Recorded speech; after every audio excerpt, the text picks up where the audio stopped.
Amém. A graça e paz aos irmãos e às irmãs. Amém. Aleluias. Deus está aqui e Ele nos ama. Amém. Aleluia. Quero convidar você a abrir sua Bíblia no livro de Eclesiastes.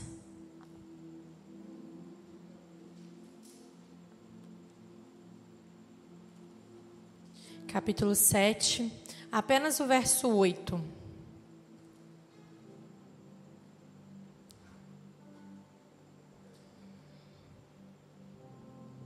Quero um Nara, por favor. Amém? Vocês podem ler o que está escrito no verso 8, todos juntos?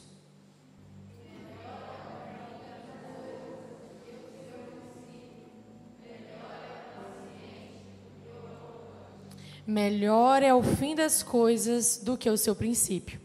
Melhor é o paciente do que o arrogante. Você pode fechar seus olhos.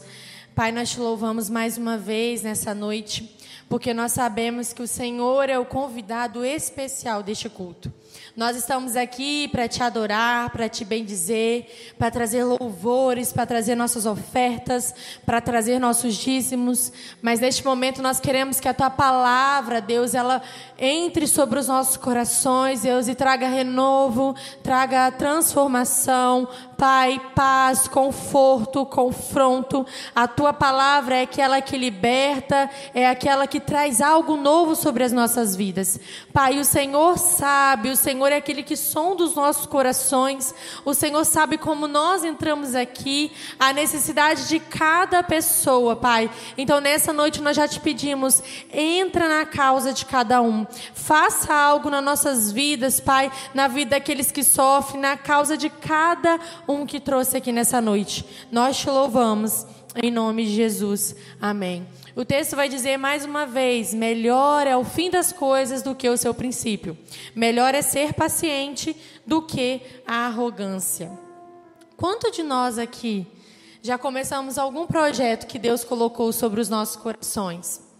Mas passou o tempo, nós vimos que parecia que não iria dar certo. No início, parecia que não estava dando certo, parecia que não ia para frente, mas lá no final nós conseguimos ver a bênção de Deus. Eu já passei por uma situação assim, que no início parecia que não era aquilo, que estava muito difícil, mas no final foi bem melhor do que o começo. Este texto ele foi escrito no livro de Eclesiastes e tudo ao que tudo indica foi pelo Salomão, aquele que também escreveu o livro de Provérbios. E o livro de Eclesiastes é um livro considerado pelos estudiosos o livro sapiencial, que é um livro de sabedoria, cheio de sabedoria, assim também, se você conhece, o livro de Provérbios. E esse texto vai falando que é necessário a paciência no processo das coisas. Porque se você é arrogante, provavelmente você vai estragar o processo de cada situação, da sua situação, ou se eu sou apressada demais, eu vou estragar minha própria situação. E uma outra pergunta: quanto de nós já começamos aqui alguma coisa e nós não terminamos? Por exemplo, quantos de nós aqui já dizemos, vou fazer uma dieta, mas dá a segunda e não começa a fazer? Quanto de nós já não falamos, não, eu vou fazer esse curso de inglês, ou eu vou fazer esse curso que eu estou precisando me capacitar, estou precisando melhorar. Começa, mas não termina.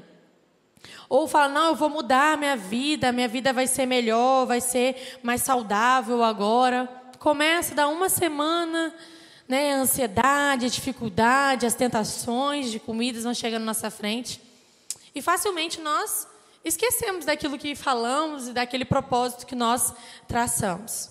E quantas vezes também Deus coloca algo sobre os nossos corações para nós fazermos, para nós lutarmos. E na primeira dificuldade, na primeira adversidade, nós também pegamos e abrimos mão. Nós não conseguimos ser constantes. Qualquer vento, qualquer dificuldade, qualquer problema, qualquer adversidade faz a gente perder a paciência e, consequentemente, nós não chegamos ao fim das coisas. E como o texto diz, o fim das coisas é bem melhor do que o começo. Por isso, nessa noite, Deus ele quer ministrar sobre o meu coração, sobre o seu coração, que o fim das coisas é muito melhor e muito mais abençoado do que o início das coisas. Você recebe essa palavra em nome de Jesus? Amém, aleluias. Então, para isso é necessário que eu e você permaneçamos no plano A de Jesus e não trocamos para o plano B. Como assim, Rafa? É isso mesmo. Não aceite trocar o plano A pelo plano B, pelo plano B. Eu sei que às vezes existem algumas situações que as pessoas falam, não, é sempre bom ter um plano B. É sempre bom você pensar, se isso não der certo, o que você vai fazer? Se esse planejamento, se esse trabalho seu não der certo, o que você vai fazer? Mas quem costuma fazer planos B é porque não confia o suficiente no seu plano A. E Jesus, nessa noite, é o plano A das nossas vidas, amém? Por isso, não pode existir na nossa vida e na nossa história um plano B. Jesus é aquele que veio para libertar e para salvar e transformar as nossas vidas. Este é o plano A. Tudo que passa disso é o plano B. Tudo que nós fazemos e corre disso do Jesus, que é Salvador, libertador e transformador, nós corremos para o plano B. Se nós formos olhar desde o princípio da Bíblia, Adão, a humanidade, foi criada para um objetivo, para um plano, que era o plano A. Era obedecer, era adorar a Deus, era estar com Deus, era ter relacionamento, intimidade com Deus. Mas Adão, na sua humanidade também, ele escolheu o plano B. E o plano B era ter o conhecimento, toda aquela sedução lá que a serpente faz para ele. Então, Adão escolheu o plano B. E Jesus, ele não veio para ser o nosso plano B, mas Jesus, ele veio para resgatar o plano A, que é ter um relacionamento com seus filhos e filhas, que é para trazer a libertação, a salvação, para ter uma intimidade. Então Jesus, ele nunca vai propor para mim e para você um plano B, porque ele quer que eu e você alcançamos o plano A que ele tem sobre as nossas vidas. Amém? Quando nós escolhemos o plano B, na maioria das vezes, isso foge dos propósitos de Deus. Porque o plano B é o quê? É uma válvula de escape. Se nada der certo, você tem um outro plano. Você não vai ficar frustrado, você não vai ficar desanimado, você não vai perder suas perspectivas. Então, no plano B, nas nossas mentalidades, muitas das vezes é uma válvula de escape, se nada der certo. Só que quando nós pensamos assim, nós anulamos o plano A de Jesus. Nós anulamos o projeto e o propósito que Deus tem traçado para nós. Nós anulamos a promessa de Deus. E isso nós vamos ver na Bíblia. Em Gênesis 18, acredito que quase todos nós já ouvimos falar da história de Abraão. Quantos de nós aqui já ouvimos falar sobre a história de Abraão? Deus prometeu a Abraão um filho para Abraão e Sara. Só que eles já eram de idade avançada, ou seja, eles já eram muito velhos, né? E ali, quando Deus promete, Sara simplesmente ri de Deus. Ela ri da promessa de Deus. Ela fala, mas Sara, e ele pergunta, Sara, você está rindo? E ela mente, ela fala, não, Senhor, eu não estou rindo. E ali, Deus então promete que eles teriam um filho. Que ele seria pai de multidões, que ele tinha que abandonar tudo, sair da sua terra, da sua parentela, viver uma terra qual o Senhor prometeu, mas que no tempo certo, mesmo na velhice deles, Deus daria um filho para eles. Este era o plano A de Deus. Eu vou abençoar vocês com um filho. Mas a arrogância de não saber esperar, como nós lemos no texto de Eclesiastes, fez com que Sara escolhesse um plano B. E qual foi o plano B de Sara? Foi entregar Agar, sua concubina, para se deitar com Abraão e ter um filho. Então, Sara, desde o princípio, nós vamos ver que ela não acreditou na promessa que Deus fez, porque ela riu. Porque era impossível ela ter um filho sendo de idade avançada, era impossível Deus fazer isso. Então, desde o princípio, Sara não acreditou no plano A de Deus para ela e facilmente ela foi seduzida para fazer um plano B. E mesmo assim, mesmo ela fugindo do propósito de Deus, que era ter um filho, Deus ali mesmo da velhice deles, entregar um filho para eles, Deus ainda cumpre a promessa. Porque mesmo que nós sejamos infiéis com Deus, Ele ainda vai continuar sendo fiel para mim e para você. Então, nessa noite, não conte mais com o plano B. Eu quero que você saia daqui, Deus quer que nós saiamos daqui, a partir de hoje, sem contar com o plano B. Sem pensar, mas se isso não der certo, o que eu vou fazer? Mas se essa compra não der certo, o que eu vou fazer? Mas se isso, que nesse ministério que eu estou trabalhando na igreja, se não der certo, o que eu vou fazer? Nessa noite, não se contente com o plano B, porque Deus tem um plano A separado para mim e para você. Amém? E o fim das coisas serão bem melhores que o começo. E nós vamos ver um outro exemplo, que está em 2 Samuel capítulo 5, que vai falar um pouco da história de Davi. E eu tenho certeza que você já ouviu muito da história de Davi.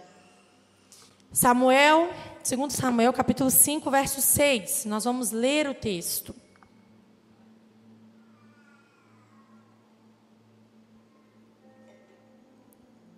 O texto diz assim: o rei Davi partiu com seus homens para Jerusalém, para atacar os jebuseus que moravam naquela terra. Os jebuseus disseram a Davi: você não entrará aqui. Até os cegos e os coxos poderão impedi-lo de entrar. Com isso queriam dizer: Davi não entrará neste lugar. Porém Davi tomou a fortaleza de Sião, isto é, a cidade de Davi. Davi naquele dia mandou dizer: todo que está disposto a atacar os jebuseus, suba pelo canal subterrâneo e ataque os cegos e os coxos, a quem a alma de Davi odeia. Por isso se diz: nem cego nem coxo entrará na casa. Assim Davi morou na fortaleza e o chamou de cidade de Davi. Ele foi edificado ao redor, desde o Milo e para dentro. Davi ia crescendo em poder cada vez mais, porque o Senhor Deus dos exércitos estava com ele. Já quero dizer aqui que Davi não odiava nem os coxos, nem os cegos, nem os mancos. Isso fazia uma referência a Isaac, que ficou cego, e a Jacó, que ficou manco ao lutar com o anjo. Não quer dizer exatamente da deficiência, da limitação física, mas de algo na história que aconteceu. Neste contexto de Davi aqui ocorrido que nós lemos, Davi ele já tinha sido consagrado rei. E se nós formos lembrar lá no início da história, nós vamos perceber que Davi ele foi chamado muito novo. E até que Davi fosse consagrado rei, ele passou por um processo de coisas. Ele se deitou com uma mulher que era de um guerreiro, ele matou esse guerreiro, mandou matar esse guerreiro, ele matou Golias. Davi fez várias coisas antes dele ser consagrado rei. Ou seja, ele passou por vários processos até que se chegasse o fim das coisas. Se nós formos ler desde o início da história de Davi, a história de Davi não foi fácil.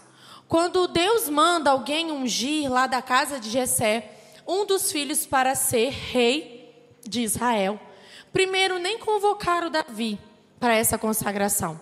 Davi estava no pasto cuidando das ovelhas. Era a mesma coisa que eles olharem para Davi e não considerarem Davi que Davi poderia ser rei. A sua própria família nem considerou chamar ele lá do pasto que estava cuidando do rebanho.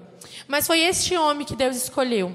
Este homem também que assassinou um homem porque se deitou com a mulher do mesmo. Este homem também que o Senhor olhou e falou que o coração dele agradava ao Senhor. Foi este homem com erros e acertos que Deus escolheu para governar Israel. O lugar escolhido por Deus. E assim também, quando Deus nos escolhe, nós chegamos como nós estamos, com os nossos erros, com os nossos acertos, com as nossas dificuldades, cada um com a sua particular. E Davi tinha a dele.